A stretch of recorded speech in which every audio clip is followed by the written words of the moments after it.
Well, hello there. I just wanted to make a short video about my Indy 500 experience, which I didn't put into the YouTube. If you are one of the unlucky to be on my streaming, well, I apologize for that. You will see at the end what happened and what not. But the goal, yeah, just talking about it and going with the crashes mostly because that's the main happening in this race. I was in split 12 of 39, so I was not in first, but near, like I wasn't with people that did qualify. Kind of good enough, anyway. So that's it, and it's gonna be a lot of editing. Sorry for that, not very good, because like I said, I'm gonna go and try to explain every crash and what you should not try to avoid them. So here you go. I'm starting on the pole position, and here goes the first crash. So this is the first one, as you can see. All right, we are at the very start of the race.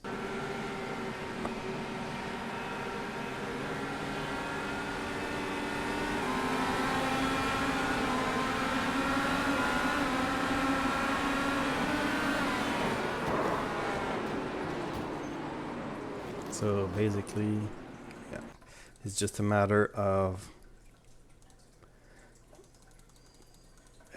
people going like too much space. All right, so what happens when you get too much space? Well, someone's starting before the leader, and we get the accordion effect. This guy slowing down, starting up, slowing down. Everybody think like this purple think the green is off. Everyone's following him. Let's have to slow down, and voila, we get a bunch of people not even making the first line.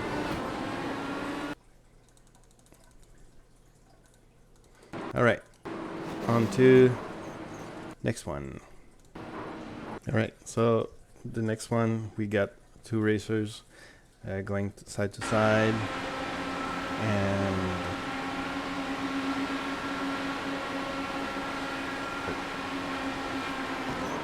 you know what, at first glance feels like a netcode issue, but if we go into the cockpit view, we can see that the racer made the wheel turn, and yeah. So basically, don't do that. Just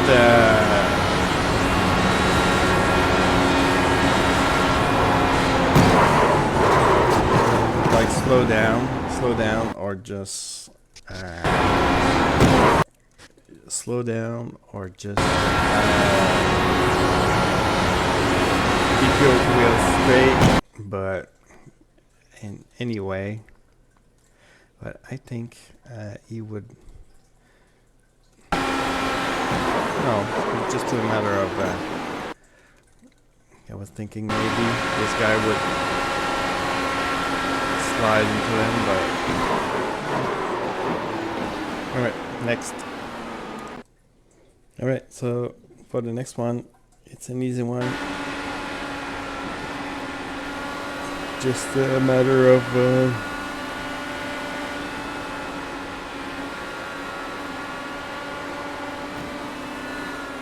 wait, at first you go, okay, maybe it's like there's dirty air issue or something like that. Well, the guy in front is pretty far away. And if we look in the cockpit,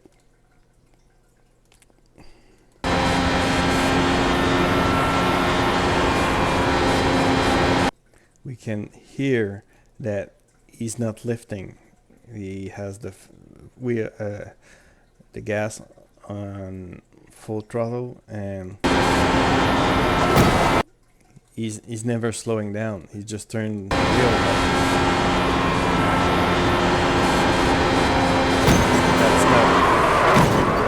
That's not how handy works. You cannot make. You have to slow down.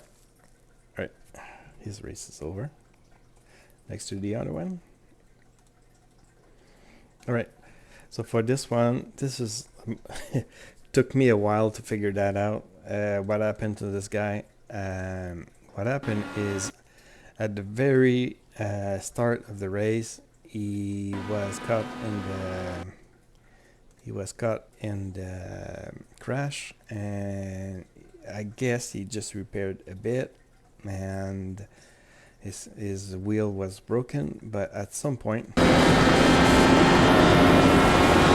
I don't know if you can hear it, but we can hear like something is loose.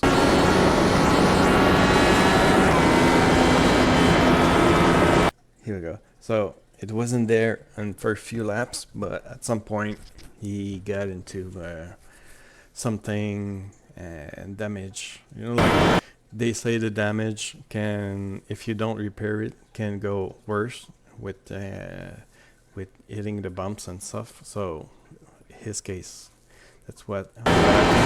And it's like at this point he just decided screw that. I'm just gonna sit there and screw that. So, but also I think because the sound looks like he hit a cone and he has a cone under him. So maybe he was thinking, hey, I'm gonna like try to remove the cone, but that's not it. It was really his damage going off. So that's a weird one. Right, next. Alright, so for the next one, we are at the restart, so the end of the yellow, and look how much space. Anyway, so he's coming in.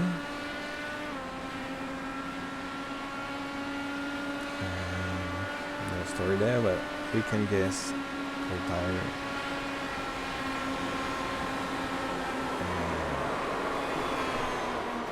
Simply enough.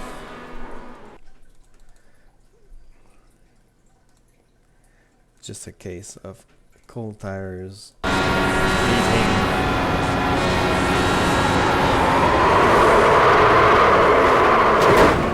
And he almost made it, but there was someone coming in.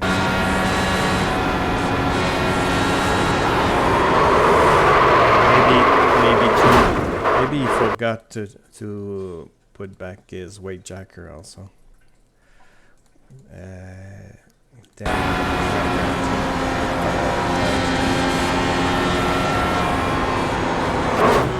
this guy's not slowing down. Probably slowing down.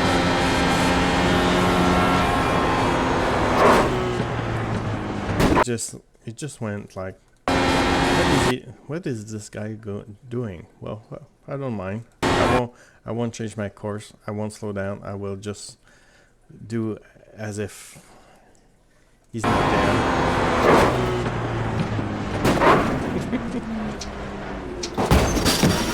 And here we go.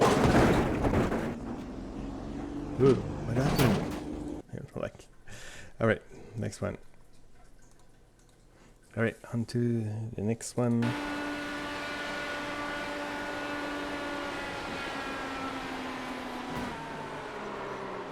So just a matter of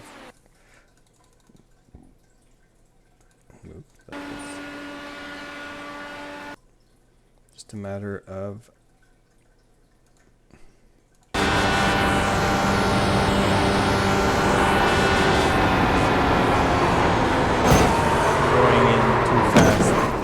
going in too fast into the wall.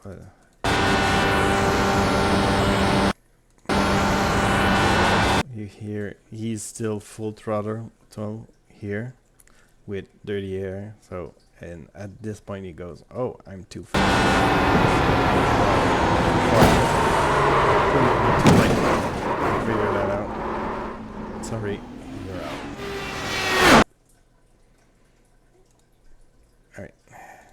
Alright, so this one, it's a matter of, we're on lap 77 out of 200, right? So this guy has a run, and there's no dirty air in front, so he goes in, but then this guy decides to squeeze him up like, well, like he's not there, right?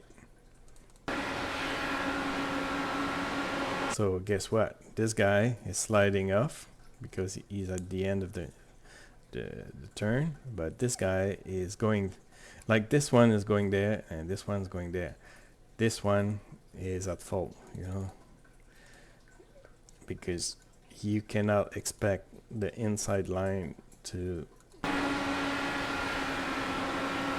you cannot expect him to go on the white line here. He's gonna go like at the middle, like right where I am. So as the red one, you have to go on the wall. But yeah.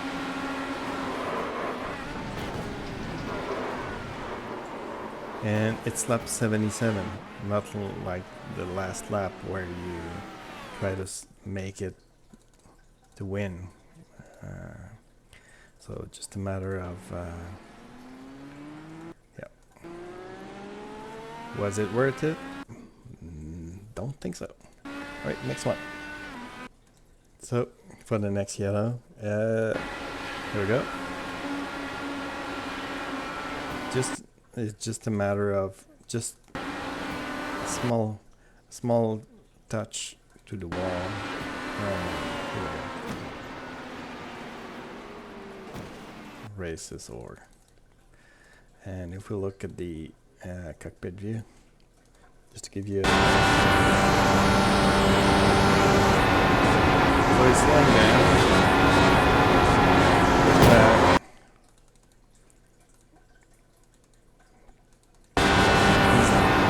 He's slowing down, but you can hear him like hitting the gas just a bit because he's not sure. Is it time for me to the gas or not? Well, the answer was nope. You should have like waited about here.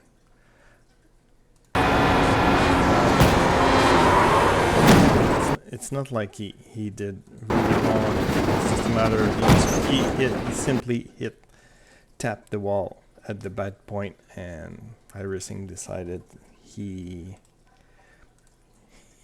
was over. Right, next one. Alright, so for the next one, we're at lap 89, and it's a battle between a lapper and a lead lap guy. Yeah. And what happened? Well, here we go.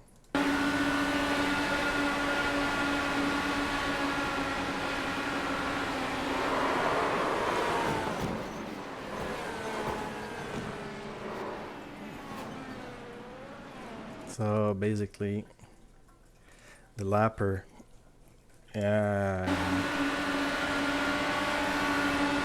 the white guy, the white car, decided to go and squeeze the car, which is the lapper. So like, hey, if you want to pass me, do it like, don't scrap my race. But at this point, you can see we're not at the end of the turn. We're just like in the middle.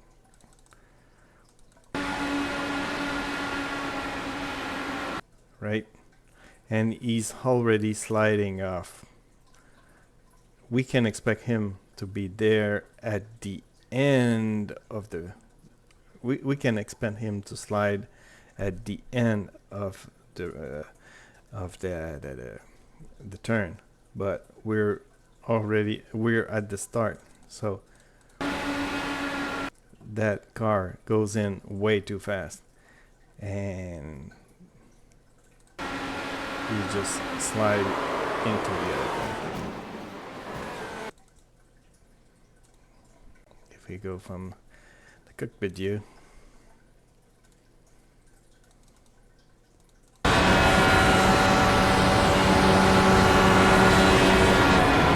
see, he's not slowing down. He's slowing down at this point, but that's way too late. Way too late to be in the inside with someone, because we can see him. We can see the car.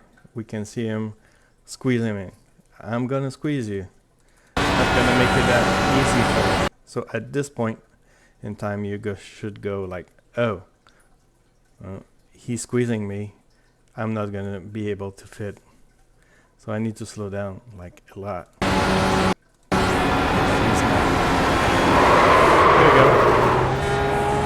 And the worst case is survive. It ruins two other guys. These two cars are off, but this one's doesn't have a scratch. Right, next one. All right, so that was it. That was all the yellows that happened during my Indy 500, and yeah. So as the finish, well, I was in 5th or something like that, and as you may know, as how bad I'm at math, so didn't plan my timing right. Didn't expect also to have that many yellows, but in the end, when I ran out of time, as you know, I'm working at midnight, and the race started at 9. So yeah, I was expecting the race to end up in about 2 hours, 2 hours and a half, but after 2 hours and 20 minutes, something like that, we were still, I was still 70 laps short. So, yeah, so I had to bail. And the worst thing is the race was starting to be enjoyable. I mean, I was doing my first ever green pit stop, which happened really kind of good. So yeah, we had one full stint, and I expect to be good afterward, but anyway. So that was my general impression of my first IndyCar race at Indianapolis, and yep. It's really different than what I'm used to on the Monday night race, and lots of yellows. I didn't expect that many yellows. Let's just say it like that. And yeah, that's it. So for next year, what I plan to do is spend a lot more time qualifying, trying to get a better time. But again, I was looking at the splits, at the results, and I was in split 12, like I said, but in split 1, they had, the top split, they had 3 yellows, and on split 2, you know, like starting split 2, there's always like there's 10 yellows average for every other splits. So next year, you know, like you have to figure it out, you know, that, because this race is only fun if you have green time. Otherwise, every yellows, you know, you need to do fuel saving. You have to do some strategies when you pit, when you don't pit, and well, with that many yellows, it's kind of ruined the fun from my point of view, anyway. So anyway, I hope you enjoyed yours. Like I said, thinking about it as for what to do on next year. Hope you enjoy and see you around.